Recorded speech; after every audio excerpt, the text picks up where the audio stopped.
Are you serious? Are you very serious? Guys, can I just talk to you just a moment?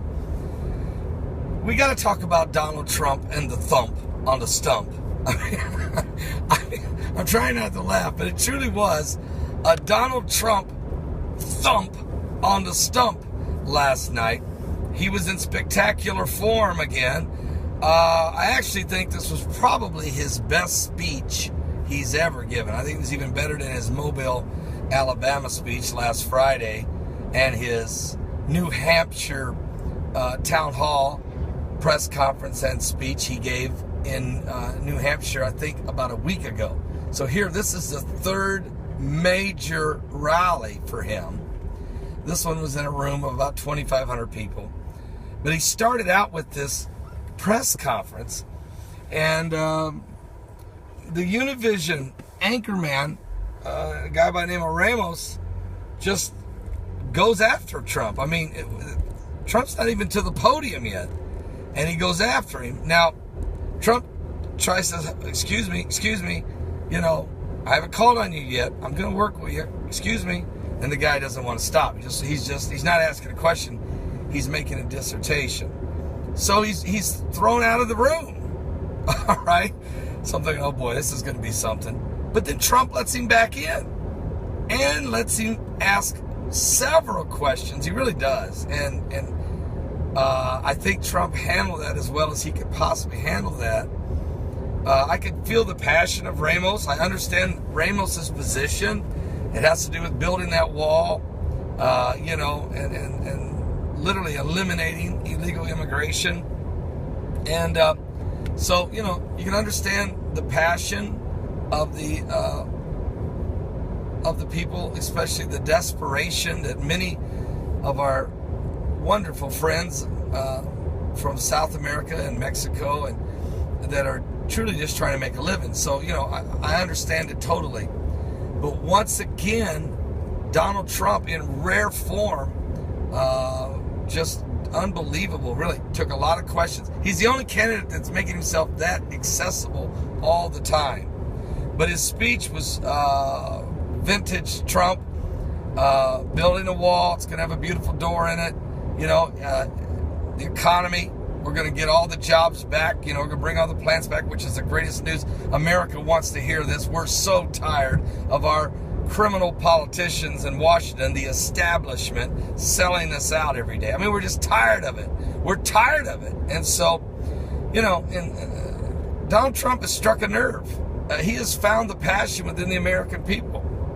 And he's talking about his favorite book is the Bible by far.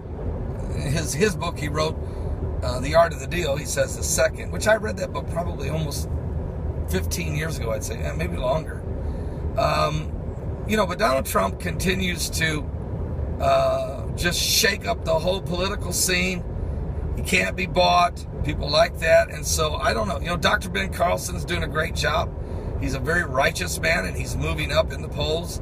And, you know, Huckabee's hanging in there, and you've got Carly Fiona, who continues to rise. And your establishment candidates, Jeb Bush, Marco Rubio, Ted Cruz, you know, Rick Perry, these guys are just tanking. Chris Christie, they're all tanking. And it's obvious the American people want somebody totally outside the system. They don't have to be perfect. And the evangelicals, here's another thing. Donald Trump's leading among evangelicals. He's way ahead of even Ben Carlson and Mike Huckabee and Ted Cruz. So I think what you got here, folks, is a situation developing we've never seen in American politics in the last 100 years. So we'll see what happens. It's a long ways to go, and I'm not endorsing anybody, and I'm not political, I'm biblical, but I just have to report what's actually taking place on the scene. And there's no question. There is a shakeup going on.